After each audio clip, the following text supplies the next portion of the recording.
On স্ক্রিনে আপনি দেখতেই পাচ্ছেন পুরাতন হাতে লেখা আমার বার্থ সার্টিফিকেট এবং এটিকে আমি কিন্তু ডিজিটাল সার্টিফিকেটে কনভার্ট করেছি। তারও প্রমাণ আপনারা দেখতেই পাচ্ছেন। আর একটু জুম করে আপনাদেরকে দেখিয়ে দিচ্ছি। তো আপনি দেখতেই পাচ্ছেন যে আমার যে পুরাতন সার্টিফিকেট তার নাম্বারটি সার্টিফিকেট নাম্বার এবং এই যে নতুন ডিজিটাল সার্টিফিকেটটি তার এখানে কিন্তু এই পুরাতন সার্টিফিকেট নাম্বারও অ্যাড করা হয়েছে।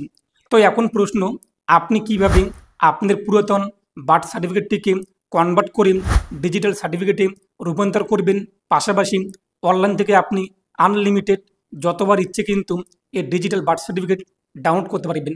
আরও একটি প্রশ্ন আপনাদের মধ্যে, যে পুরাতন বার্থ সার্টিফিকেটে আপনাদের বাবার নাম, মায়ের নাম ইত্যাদি ভুল রয়েছে, তাহলে কি যখন আমরা এই বার্থ সার্টিফিকেটটিকে ডিজিটাল সার্টিফিকেটে কনভার্ট করব তখন কি আমরা আমাদের বাবার নাম, মায়ের নাম ইত্যাদি যদি ভুল দেখি সংশোধন করতে পারবো কিনা? সমস্ত উত্তর থাকবে আজকের ভিডিওতে। পাশাপাশি আপনাদের যদি বাবা কিংবা মায়ের কোনো রকম ডকুমেন্টস না থাকে তাহলে আপনি কিভাবে পুরাতন বার্থ সার্টিফিকেটটিকে ডিজিটাল সার্টিফিকেটে কনভার্ট করবেন। তো সমস্ত কিছু থাকবে আজকের ভিডিওতে। অবশ্যই ভিডিওটি আপনারা সম্পূর্ণ দেখবেন। আর আপনি যদি এখনও পর্যন্ত ভিডিওতে লাইক না করে থাকেন অবশ্যই লাইক করে দেবেন। পাশাপাশি চ্যানেল সাবস্ক্রাইব করে পাশের বেল ক্লিক করে সঙ্গে রাখবেন পরবর্তী ভিডিওগুলো সবার আগে পাওয়ার জন্য। আর প্রথমেই জানিয়ে দিচ্ছি, আপনি কিন্তু অনলাইনে আপনার বার্থ সার্টিফিকেটটিকে ডিজিটাল সার্টিফিকেটে কনভার্ট করতে পারবেন না। অনলাইনে জন্ম মৃত্যু তথ্য পোর্টালে কিন্তু কোনো রকম অপশান অ্যাড করা নেই, তাই আমরা অনলাইন পদ্ধতির মাধ্যমে এই কাজটি করতে পারবো না। আপনাদের অফলাইনে এই কাজটি করতে হবে এবং আমি কিন্তু কয়েক ঘন্টার মধ্যে এই সার্টিফিকেটটিকে অনলাইনে কনভার্ট করে নিয়েছি। যেহেতু আমাদের যে গ্রাম পঞ্চায়েত রয়েছে সেখানকার আধিকারিক খুব দ্রুত কাজ করে থাকেন, এক কথা কোনো রকম কাজ পেন্ডিংয়ে রাখে না, তাই আমার কাজটি কিন্তু আমি গিয়েছি 1 ঘন্টার মধ্যে করে দিয়েছি এবং 1 ঘন্টার মধ্যে সার্টিফিকেট আমাদের অ্যাপ্রুভ কিন্তু হয়েছে। তো এখন মূল বিষয়ে আমরা আসি যে আমরা কীভাবে আমাদের পুরাতন সার্টিফিকেটটিকে ডিজিটাল কনভার্ট করব। তো আপনাদের প্রথমত দেখতে হবে যে আপনাদের যে পুরাতন বার্থ সার্টিফিকেট সেটি কোন জায়গা থেকে ইস্যু করা হয়েছে, কে ভেরিফাই করেছে কিংবা কে সিগনেচার করেছে।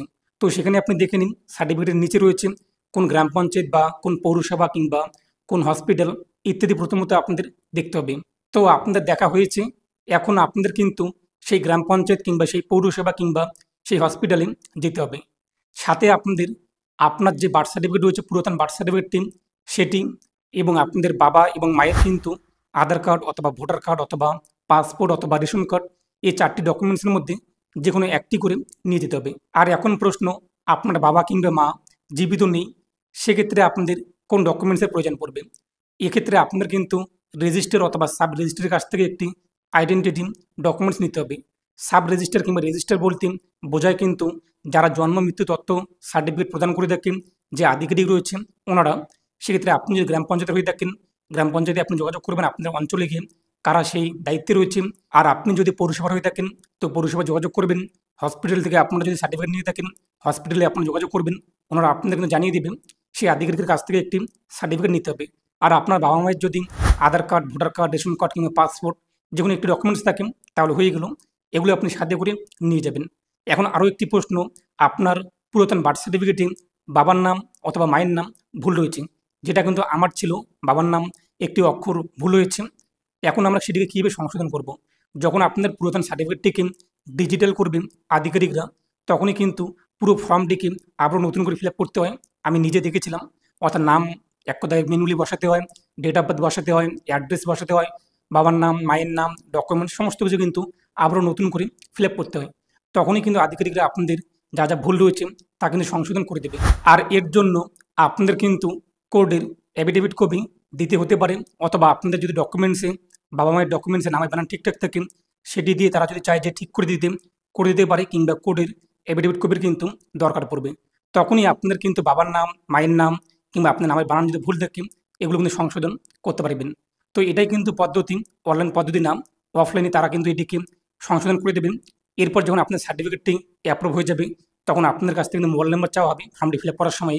তো সেই মোবাইল নাম্বারে আপনি সমস্ত আপডেট পেয়ে যাবেন। এছাড়াও অনলাইন থেকে আপনি আপনার সার্টিফিকেট ডাউনলোড করতে পারবেন। তো কীভাবে আপনি ডাউনলোড করবেন সেটা আমি আপনাকে দেখিয়ে দিচ্ছি। এর জন্য আপনি কী করবেন, জন্ম মৃত্যু তথ্য পোর্টাল যে রয়েছে এই পোর্টালে চলে আসবেন। তারপরে যে মেনু বার রয়েছে মেনু বারে আপনি ক্লিক করুন। তারপর প্রথমত আপনি দেখে নিন যে আপনাদের সার্টিফিকেট নাম্বার কিংবা অ্যাকনোলেজমেন্ট নাম্বার জেনারেট হয়েছে কিনা, মোবাইল নাম্বার লিঙ্ক হয়েছে কিনা ইত্যাদি বিষয়গুলো তা জানার জন্য এই যে নো ইউর অ্যাকনোলেজমেন্ট এবং সার্টিফিকেট নাম্বার এখানে ক্লিক করুন। তারপর এখান থেকে আপনি আপনার সাল উল্লেখ করুন, ডেট অফ বার্থের, তারপর মাস উল্লেখ করুন। তারপর আপনি আপনার নামের প্রথম 3টি অক্ষর উল্লেখ করে দিন। তারপর মায়ের নামের প্রথম 3টি অক্ষর, বাবার নামের প্রথম 3টি অক্ষর। তারপর সার্চে ক্লিক করুন। নিচে আপনাদের কোন টাইমে এন্ট্রি হয়েছে, এরপর নাম, mother's name, father's name, date of birth, place of birth, acknowledgement number, certificate number, mobile number, current status ইত্যাদি কিন্তু শো হবে। তো এখানে আপনি দেখতেই পাচ্ছেন অ্যাকনোলেজমেন্ট নাম্বার অথবা সার্টিফিকেট নাম্বার, এটি কপি করবেন কিংবা লিখে রাখবেন। এরপর আপনি আবারও এখানে চলে আসবেন, এই ডাউনলোড সার্টিফিকেট এখানে ক্লিক করবেন। অ্যাকনোলেজমেন্ট নাম্বার কিংবা সার্টিফিকেট নাম্বার যেটি পেয়েছেন তা বসিয়ে দেবেন। সার্চে ক্লিক করবেন। ফর্ম ফিল আপ করার সময় যে মোবাইল নাম্বার আপনি দিয়েছিলেন সেই মোবাইল নাম্বার বসিয়ে দিয়ে সাবমিটে ক্লিক করবেন। ডাউনলোড অপশন চলে আসবে। ডাউনলোডে ক্লিক করে আপনি আপনার সার্টিফিকেট কিন্তু ডাউনলোড করতে পারবেন।